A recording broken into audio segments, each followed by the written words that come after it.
नमस्कार, आज हम लेकर आए हैं उत्तराखंड की बड़ी खबरें। मौसम समाचार। प्रदेश में झमाझम बरसे बदरा, बड़ा सर्दी का सितम। देहरादून समेत प्रदेश के अन्य पहाड़ी और मैदानी जनपदों में गरज और चमक के साथ हल्की बारिश का दौर शुरू हो चुका है। आज पूरे दिन प्रदेश के विभिन्न पहाड़ी और मैदानी जनपदों में आंशिक रूप से बादल छाए रहेंगे। पश्चिमी विक्षोभ के असर के चलते प्रदेश में तापमान में अच्छी खासी गिरावट दर्ज की जा रही है। मौसम विज्ञान केंद्र देहरादून के पूर्वानुमान के तहत रविवार देर रात से ही देहरादून समेत प्रदेश के अन्य पहाड़ी और मैदानी जनपदों में गरज और चमक के साथ हल्की बारिश का दौर शुरू हो चुका है। बारिश से तापमान में लगभग 2 से 3 डिग्री तक की गिरावट दर्ज की जा रही है। अब बात करते हैं डीजल पेट्रोल के दामों की। जाने क्या है उत्तराखंड में पेट्रोल डीजल की कीमतें। देहरादून की बात करें तो कल पेट्रोल के दाम थे 84 रुपए 15 पैसे, वहीं आज के दाम है 84 रुपए 4 पैसे। डीजल की बात करें तो कल डीजल के दाम थे 74 रुपए 49 पैसे, वहीं आज के दाम है 74 रुपए 40 पैसे। हरिद्वार की बात करें तो कल पेट्रोल के दाम थे 83 रुपए 56 पैसे, वहीं आज के दाम है 83 रुपए 49 पैसे। डीजल की बात करें तो कल डीजल के दाम थे 73 रुपए 86 पैसे, वहीं आज के दाम है 73 रुपए 77 पैसे। हल्द्वानी की बात करें तो कल हल्द्वानी में पेट्रोल के दाम थे 83 रुपए 65 पैसे, यही आज के भी हैं। डीजल की बात करें तो कल डीजल के दाम थे 73 रुपए 98 पैसे, यही आज के भी हैं। उत्तराखंड, रविवार को मिले 427 नए केस, 7 मरीजों की मौत। भारत में कोरोना का कहर कम होने का नाम नहीं ले रहा है। उत्तराखंड में भी कोरोना के मामले तेजी से बढ़ रहे हैं। रविवार को प्रदेश में 427 नए कोरोना पॉजिटिव मिले। इसके साथ ही उत्तराखंड में कोरोना संक्रमितों का आंकड़ा 89,645 पहुंच गया है, जबकि 81,383 मरीज स्वस्थ हो चुके हैं। वहीं अब तक 1,483 लोगों की जान जा चुकी है। सड़क चौड़ीकरण की मांग पकड़ने लगी जोर, मिल रहा लोगों का समर्थन। सीमांत जनपद चमोली में सड़क चौड़ीकरण की मांग लगातार मुखर होती जा रही है। इस मुद्दे पर आंदोलनकारी पीछे हटने को तैयार नहीं है।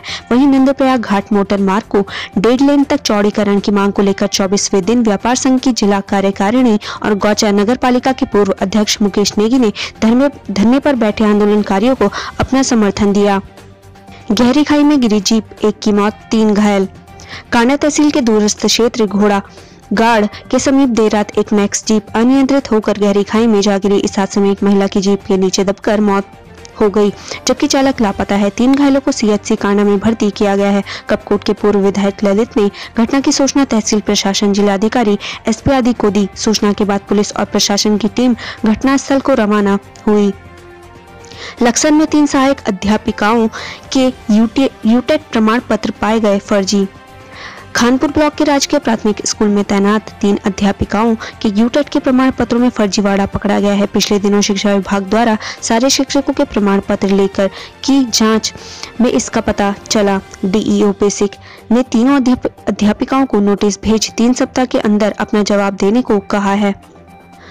हरिद्वार रेप हत्याकांड मामला, फरार 1 लाख का आरोपी राजीव गिरफ्तार, परिजनों ने की फांसी की मांग।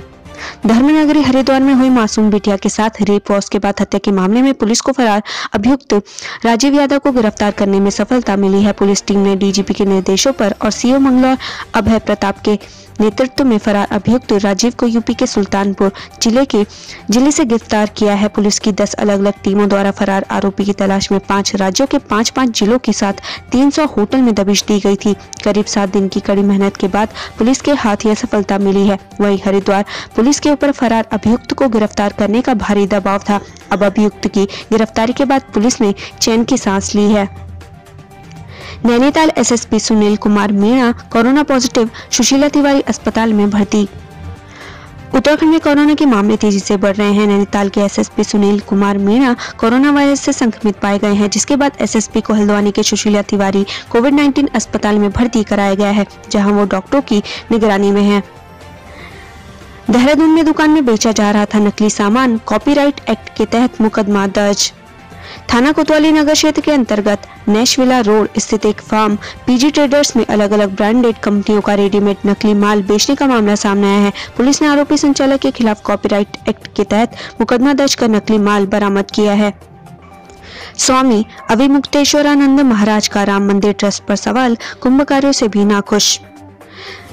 जगत गुरु शंकराचार्य स्वामी स्वरूपानंद सरस्वती महाराज के प्रतिनिधि स्वामी अभिमुक्तेश्वरानंद महाराज का आज अपने गुरु के आदेश पर धन नगरी हरिद्वार पहुंचे। गौरतलब है कि कुछ ही दिनों में हरिद्वार में कुंभ मेले का शुभारंभ होने वाला है, जिसको देखते हुए अभिमुक्तेश्वरानंद महाराज कुंभ निर्माण कार्य का जायजा लेने पहुंचे हैं। इस दौरान उन्होंने राम मंदिर ट्रस्ट को लेकर सवाल खड़े किए हैं। कोरोना टीका के उपयोग की मंजूरी संबंधी आवेदनों की कल समीक्षा करेगा CDSCO। दवा company Pfizer, serum institute of India और भारत बायोटेक द्वारा कोविड-19 टीके के आपात उपयोग की मंजूरी से संबंधित आवेदनों पर केंद्रीय औषधि मानक नियंत्रण संगठन की विशेषज्ञ समिति बुधवार को विचार करेगी। आधिकारिक सूत्रों ने सोमवार रात को यह जानकारी दी है। टीडीपी नेता का आरोप, मेरी हत्या कराना चाहते थे सरकार के सलाहकार रामकृष्ण। आंध्र प्रदेश में ताड़पत्री से टीडीपी के पूर्व विधायक जैसे प्रभाकर रेड्डी ने आरोप लगाया है कि सरकार के सलाहकार सज्जला रामकृष्ण रेड्डी उनकी हत्या कराना चाहते थे। उन्होंने पुलिस की कार्यशैली पर भी सवाल उठाए हैं। कृषि कानूनों के खिलाफ आंदोलन का 33वां दिन, कल सरकार और किसानों के बीच बैठक। 3 नए कृषि कानूनों को वापस लेने की मांग को लेकर कड़ाके की ठंड के बीच दिल्ली की विभिन्न सीमाओं पर चल रहे किसान आंदोलन का आज 33वां दिन है। प्रदर्शनकारी किसान संगठनों द्वारा अगले दौर की वार्ता की तारीख 29 दिसंबर प्रस्तावित करने के एक दिन बाद केंद्रीय कृषि राज्य मंत्री कैलाश चौधरी ने उम्मीद जताई है कि बैठक में समाधान निकल आएगा। केंद्र और कृषि संगठनों के बीच 5 दौर की वार्ता के बाद भी गतिरोध नहीं टूटा है। दिल्ली की सीमाओं पर सुरक्षा के कड़े बंदोबस्त रहे, जहाँ सिंघू, गाजीपुर और टीकरी में सैकड़ों सुरक्षाकर्मी तैनात रहे। इन सीमाओं पर अधिकतर पंजाब, हरियाणा और उत्तर प्रदेश के किसान नवंबर के अंतिम हफ्ते से ही डेरा डाले हुए हैं। हिमाचल में बर्फबारी, कश्मीर में शीतलहर, उत्तर भारत में कड़ाके की ठंड। दिसंबर का महीना खत्म होने वाला है और देश के अधिकांश हिस्से में ठंड बढ़ गई है। मौसम विज्ञान विभाग के पूर्वानुमान जताया कि अगले 2 से 3 दिनों तक जम्मू कश्मीर के ऊपरी हिस्सों में बर्फबारी होगी। वहीं सोमवार को हिमाचल प्रदेश में बर्फबारी के बाद घरों और गाड़ियों के ऊपर बर्फ की मोटी परत जम गई है। देहरादून, आबकारी विभाग की टीम ने मारा छापा, नकली शराब समेत एक आरोपी गिरफ्तार। आबकारी विभाग द्वारा चल रहे अवैध शराब के खिलाफ अभियान के तहत रविवार को आबकारी विभाग के सेक्टर 1 की टीम ने पटेल नगर क्षेत्र के अंतर्गत पटेल नगर के एक घर में बनाई जा रही नकली शराब पर छापा मारा। टीम द्वारा एक आरोपी को गिरफ्तार करने के बाद टीम ने भारी मात्रा में अवैध शराब बनाने का सामान, होलोग्राम लेबल, खाली बोतल व देसी शराब बरामद की है। गिरफ्तार आरोपी दिल्ली में पहले भी गिरफ्तार हो चुका है। देर रात मसूरी, धनौल्टी में बर्फबारी, दून में भी बारिश। देर रात देहरादून में मौसम ने अपना मिजाज बदला। लगभग 11:30 बजे आसमान में बादल छा गए और हल्की बारिश शुरू हो गई। वहीं मसूरी और धनौल्टी में बर्फबारी हुई। लाइसेंस और आरसी की वैधता 31 मार्च तक बढ़ी। सड़क परिवहन और राजमार्ग मंत्रालय ने रविवार को ड्राइविंग लाइसेंस, वाहन पंजीकरण, इंश्योरेंस, फिटनेस प्रमाण पत्र जैसे महत्वपूर्ण दस्तावेजों की वैधता 31 मार्च तक बढ़ा दी है। कोरोना का प्रसार रोकने के लिए सरकार ने यह फैसला लिया है। रानीखेत सेना भर्ती में आए 3 युवा corona positive. Kumaon regiment centre में सोमवार से प्रस्तावित यूनिट हेडक्वार्टर कोटा भर्ती रैली में शामिल होने आए 3 युवा रैपिड टेस्ट में कोरोना पॉजिटिव पाए गए हैं। इनमें से एक युवा शनिवार को तो 2 युवक रविवार को की गई जांच में कोरोना पॉजिटिव पाए गए। उत्तराखंड में बनी नकली दवाएं यूपी ने लौटाई। उत्तर प्रदेश के डिस्ट्रीब्यूटरों ने रुड़की में बनी नकली दवाइयों की पहली खेप उत्तराखंड को वापस भेज दी है। 10 लाख रुपए से अधिक मूल्य की इन दवाइयों को अब नष्ट किया जाएगा। देहरादून में ब्रिटेन से आए 5 लोग संक्रमित मिले।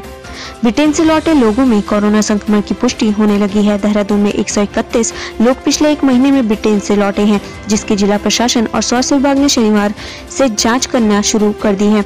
रविवार को आई रिपोर्ट में ब्रिटेन से लौटे 5 लोगों में कोरोना संक्रमण की पुष्टि हुई है। इसके अलावा संपर्क में आए एक व्यक्ति में भी संक्रमण पाया गया है। जो लोग कोरोना संक्रमित पाए गए हैं उनमें 26, 23 और 23 वर्षीय युवक, 45 वर्षीय व्यक्ति और 17 साल की किशोरी शामिल है। संपर्क में आया व्यक्ति 44 साल का है। दून में बाजार बंदी, मसूरी में चहल पहल। देहरादून में रविवार को शहरी क्षेत्र में साप्ताहिक बंदी का व्यापक असर रहा। वहीं बाहरी इलाकों में पर्यटन स्थलों में खूब पर्यटक उमड़े, जिससे पर्यटक स्थल गुलजार रहे। वहीं मसूरी में काफी चहल पहल रही। हरिद्वार लक्सर के बीच ब्लॉक 7 जोड़ी रेलगाड़ियां कैंसिल। हरिद्वार लक्सर के बीच दोहरीकरण और नॉन इंटरलॉकिंग के काम पर चलते 29 से 5 जनवरी तक रेल संचालन बाधित रहेगा। इस रूट पर 4 जोड़ी ट्रेनें पहले ही रद्द चल रही हैं। वहीं 4 जोड़ी ट्रेनें शॉर्ट टर्मिनेट रहेंगी। एनकाउंटर के डर से नेपाल भागने की फिराक में था राजीव। हरिद्वार में 11 साल के मासूम के साथ रेप और हत्या का दूसरा आरोपी राजीव पूर्वांचल के रास्ते नेपाल भागने की फिराक में था। जब वकीलों ने सरेंडर कराने से इनकार करा दिया तो राजीव ने गोरखपुर से नेपाल जाने का मन बना लिया था। नेपाल भागने के लिए उसे पैसे की जरूरत थी तो उसे सुल्तानपुर में अपने रिश्तेदार से मिलना था, लेकिन इससे पहले ही पुलिस सुल्तानपुर पहुंच गई और उसे गिरफ्तार कर लिया। कोरोना संक्रमित सीएम दून मेडिकल कॉलेज में भर्ती। मुख्यमंत्री त्रिवेंद्र सिंह रावत को दून मेडिकल कॉलेज चिकित्सालय में भर्ती किया गया है। इसी 18 दिसंबर को सीएम की कोरोना जांच रिपोर्ट पॉजिटिव आई थी, जिसके बाद से वह होम आइसोलेशन में थे। हल्के बुखार व फेफड़ों में संक्रमण के कारण रविवार को उन्हें अस्पताल में भर्ती किया गया। पूर्व मुख्यमंत्री हरीश रावत ने मुख्यमंत्री त्रिवेंद्र सिंह रावत के शीघ्र स्वस्थ होने की कामना की है। हरिद्वार में 2 हादसों में 3 लोगों की मौत। बहादुराबाद से धनोरी रोड पर अज्ञात वाहन की टक्कर से बाइक सवार 2 लोगों की मौके पर ही मौत हो गई। सूचना पर पहुंची पुलिस ने शव कब्जे में लेकर पोस्टमार्टम के लिए जिला अस्पताल भिजवा दिया है। सियालदे में घास काट रही महिला पर गुलदार का हमला। सियालदे क्षेत्र में गुलदार का आतंक दिनों दिन बढ़ता जा रहा है। गुलदार के मूवमेंट से क्षेत्र के लोग खौफजदा है। हालात यह हो गए हैं कि रविवार को जंगल में घास लेने गई बरंगल ग्राम पंचायत के रोडिया बाखल गांव की एक महिला पर गुलदार ने दिन दहाड़े हमला कर दिया। साथ में गई महिलाओं ने शोर शराबा कर बमुश्किल वहां से गुलदार को भगाया। एलटी कला शिक्षक के लिए बीएड की अनिवार्यता हो खत्म।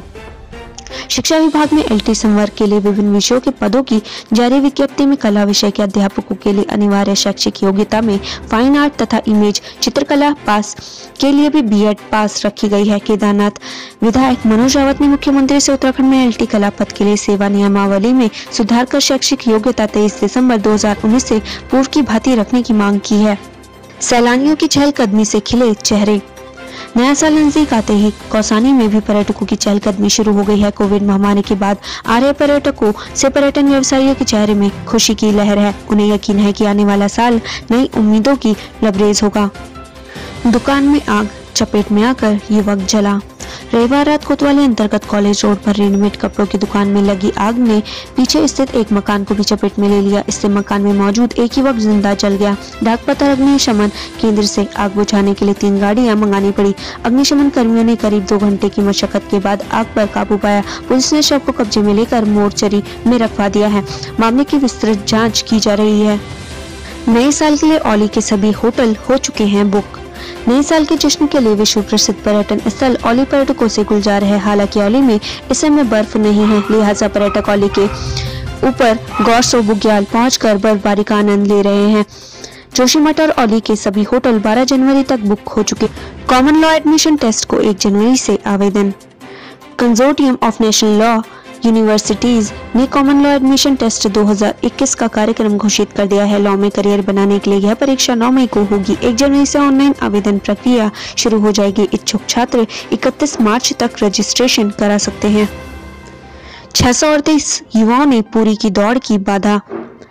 विक्टोरिया क्रॉस गबर सिंह कैंप में चल रही थल सेना भर्ती रैली के 8वें दिन पौड़ी जनपद के युवाओं ने दमखम दिखाया। इस दौरान 638 युवाओं ने दौड़ की बाधा पार कर अगले दौर में प्रवेश किया।